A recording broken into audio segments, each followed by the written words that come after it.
but Lynn, Hamels, Happ, I mean, all these guys have been kind of like limping into the All-Star break. So I don't know, maybe you like kind of rejuvenate these guys to get somebody over here. I think that the answers could be in-house, but if they're going to go out and get it, they should just go get one of those big guys. And I think they could definitely afford Hamels. I think Hamels the one that makes sense because you don't have to trade interdivision with the Blue Jays, and you don't have to worry about Baltimore, what they're asking for. I mean, look what they got from Machado. They got 5 players for 60 games. They're not going to re-sign Manny out there either. So, you don't want to have them get into a bidding war with you either. So, I don't know. Texas loves Swihart, too, so that's an easy piece of the package there. Whether he's the... And honestly, that would be close to getting it done, I think, honestly. Cole Hamels, if no one else is going to take him, Blake Swihart is a legitimate MLB-ready player, under 25 years old, with like 5 years left of control on his contract. I mean, and he can play 5 positions. So, I mean, I think he himself might be worth it and a little. You know what I mean? Like, I don't think it's going to be like Hamels, Swihart, Chavez, and another top 15 prospect for Cole Hamels. Right. Another name that's not really sexy, but has been pitching well as of late, not Matt Harvey, but James Shields. That's not like a guy I really want to plug in October, but I think as far as the regular season goes, for as weak as this league is, he might be a very viable guy to kind of keep us in games, for the bats to kind of, win the game for him. And, I mean, he wouldn't cost anything. Probably 3 prospects we've never even heard of, if that. And but he's got a lot of money tied up in him, doesn't he? Pretty sure he does. Yeah, but I mean, it either doesn't matter or I mean, he's a rental anyway. He's on his walk year, so. Yeah, he is. Next year is a club option. Yeah. And, I mean, we can buy him out for $2 million next year, and I think his AVA is, where is it?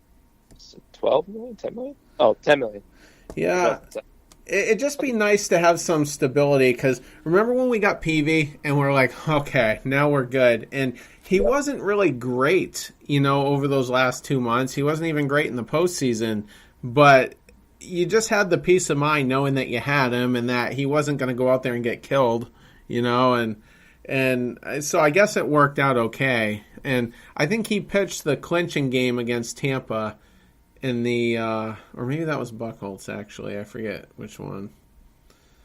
It might have been PV, actually. Yeah. Went out there, and then in the ALCS, he went out there and didn't pitch too well. In the World Series, he started that interference game that ended the game, so I know he lost that one, but that's might be the type of guy we need, just at the very least, is someone that can kind of keep us in there. And another name, I didn't do any research whatsoever, but what about Steven Matz on the Mets? Is he... Would love him. He's got like a 3.77 ERA this year, I think, or around his career. I mean, he's awesome, but he's, again, going to cost too much. Okay. He's a really good pitcher. Okay, so... 4 or 5, but he could be a number 3 on some teams, most teams. Probably out of our range then, as far as prospects go. I think so, yeah, and just the Mets being a dumpster fire as it is. Yeah, I'd be okay with Wheeler though. Yeah, Wheeler wouldn't be bad. He's definitely more of our target area, I guess you would call it. See, but I think the main need we have, I mean, obviously we're talking about starting pitching, but I think the bullpen is where we need help a lot. At least one guy, if not be able to get a 2 for the price of 1, kind of like San Diego just did with Hand and Simber. Yeah, that would be a great deal. Obviously the starting rotation looks scary right now. It's even Wright and Erod out. But obviously if you get Wright back in a couple weeks and Erod isn't out the entire year, then it's okay. You kind of keep afloat with a little bit of, in-house treatment. But the bullpen's been really good this year overall. They've not been great the last couple weeks, which is not a good time to start to slip a little bit. I think we do need another arm, just like we need another bat off the bench. I don't think it's a major arm, though. And I don't think we need 2 just for the sole fact that once the playoffs rolls around, we're going to be loading people up in that bullpen. And if we traded for another guy, I don't think he would be able to, beat out Kelly, Thornburg, Barnes, plus the guy we trade for, any type of major innings in the playoffs. We need the buffet. At least if we can get one, we'll solidify the eighth inning. Then you have, whoever it ends up being, and then Kimbrel in the ninth, and you kind of shorten the game a little bit. With the seventh, there'll be a crapshoot. But I mean, at least you have the eighth and the ninth kind of locked down, depending on who you end up getting. Well, I don't know if that's out there right now, though. For the eighth inning, like a hand. What do you think, Terry? I don't really know. Yeah. Britain. Well, Britain, yeah, it's tough to tell. See, Herrera wasn't traded for. Didn't end up being costly, but then you had Brad Hand, who had extra years of control. I think 3 more beyond this, if you include the option year. And yeah, that is. I wasn't even convinced he was going to get traded, because I just thought people were just content to buy low. And I thought Britain was really the big prize remaining, or maybe Iglesias with the Reds. But and it turns out he has extra years beyond this anyway. But I was really surprised that it even ended up being the Indians of all teams, because they don't have the strongest farm, and they got some guys coming up on free agency, but they seem to have a plan. And it's weird, they only gave up I don't know if he was Mejia their number 1 rated prospect. I know he was their catcher. I think so. Yeah, he was. So. Up there one of their top, but I mean, he's number 15 on the top 100 list. Okay, for the league. So the number 1 or 2 catching prospect in all Major League Baseball. This kid's the real deal. He's more offensive than defensive as well. And, he's going to, he's projected to bat 300, have some pop and be a legitimate, hitter. It's just kind of interesting to me that San Diego is just willing to do a 1-for-1, because they got Espinosa away from us for Pomeranz. That was a 1-for-1 deal. And I think we won that trade because, I mean, Pomeranz was pretty serviceable and a big reason why we got into the playoffs last year. And then Espinosa is out with Tommy John. He'll probably be coming back from that maybe later this season.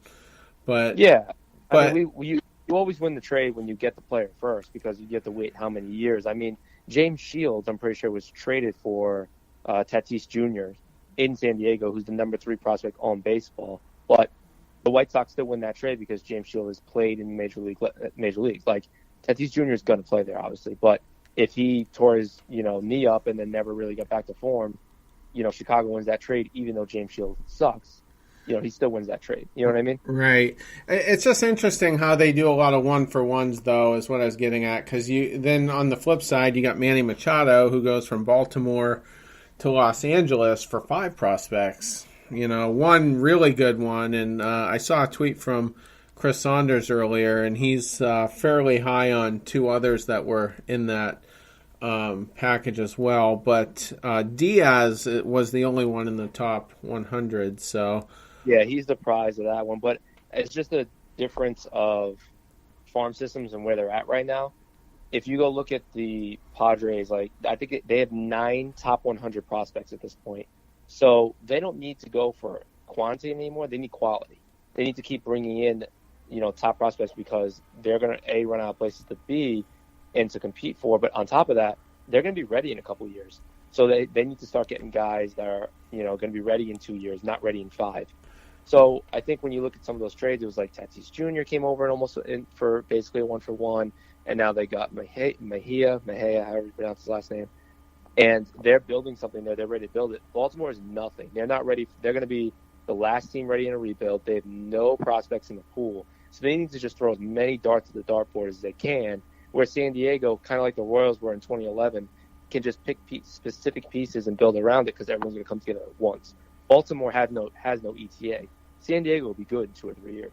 Yeah, or maybe, I wouldn't be shocked if it was next year. Because we didn't, at the start of this season, who was putting the Braves and the Phillies in their playoff brackets? And oh, yeah, it absolutely could be as early as next year. But yeah. I think it's wishful thinking, of course. But realistically, 2 to 3 years, and yeah. Baltimore's 5-10 away from competing. Right. Well, it depends on how lucky they get. You know what? The thing is with Baltimore, and like I don't mean to cut you off or anything. The thing with Baltimore is they're really they're getting shit for not trading the guys that they had away at the deadline last year. Instead, now they're going to trade guys away with only a half year of control left. And then, in some situations like Brad Brock, I think he's got a year left of control after this year. So they might get a little bit more for him. But, I mean, everybody else is a free agent. Machado, Jones, and then, then they have guys that aren't really, they're not really valuable anymore, like Trumbo and Davis. And they screwed it up. They really should have traded every single one of those guys, or most of them last year at the deadline, and now they're they're feeling the repercussions of that now. Yeah, I think the Marlins are still probably the furthest out of anyone, but the Orioles are definitely gonna be not competitive, and that might be fine, really, because I mean the Red Sox are going to tear it up for another year or two. Yankees are going to be good for I think the next at least 4, 5, 6 years, and I think Toronto is going to have a fast turnaround with their rebuild because they've got some nice prospects. Yeah, they have their infield basically set the next year or two, including Vlad Jr. next year, so they're fine. Yeah. So it's not really a bad time for Baltimore to be rebuilding anyway. No, they need to. I mean, they just fired they fired scouts as well, and they're completely revamping their minor league system and their strategies and their scouting assessments. They said yesterday, so they're doing a complete organizational rehaul, which is exactly what they needed. But like you said just a second ago, it was a little too late. They should have traded everybody at the deadline. I totally agree with you. Last year, they did the same thing the Phillies did. They waited too long. Yep, waited 1 year too long. Yeah. Yeah, I don't know that they would have got anything for Davis, but Machado would have had an extra year. Jones is more valuable at last year's deadline. Maybe you get something for Trumbo. I don't know. I mean, Britton, Brad Brock. Yeah, could have gone something. The sideline. Darren O'Day is another guy that could have gone. Britton would have been a huge haul last year because, I mean, people were trying to make a case for him for Cy Young. He was just that phenomenal. Yeah, hell, I'll say one other thing. I'll take it one step further. They could have even traded Jonathan Scope depending on how far they really think they're out, because Scope still has a bunch of years of control. And True. He ripped it up last year. Yeah, absolutely. I thought Scope only had 1 more year left. No, he's younger than you think. Well, we can double check. I think he does have multiple years of control. But... Yes, he has one more year after this. Oh, does he? 1 more year. Huh. And then arbitration starts, right? No, arbitration starts. It ends next year. Okay. So he's a UFA. Oh, okay. It's UFA 2020. But if they traded him last year, you would have got 2 years of Jonathan Scope instead of. You know what I mean? I agree, though. If they traded him last year, they could. I mean, because the guy makes $8.5 million this year, so he's going to want what, $9.5, $10 million next year? I mean, were you really thinking he's going to be good then?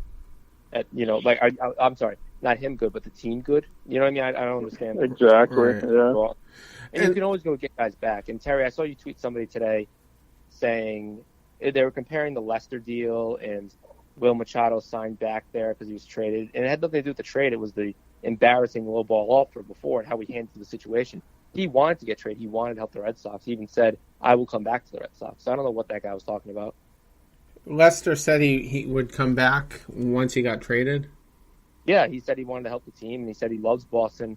He'd want to leave here and get his jersey ripped off and all that fun stuff. So, he was like, I want to come back. Okay. I don't remember that, but I mean, I'm sure you're right. It was just in the offseason. That's why we offered him the contract in the first place, because he was like, I want to come back. I would like to come back. He even said, I'll take a hometown discount, and that's why they offered him $470, because he said he would take a discount, but they embarrassed him with the offer. It should have been, $400 at least. Yeah, or 110 was actually what they were talking about, because that's what Homer Bailey got. But it's been a steal to get him on 4 or 5 years at 110.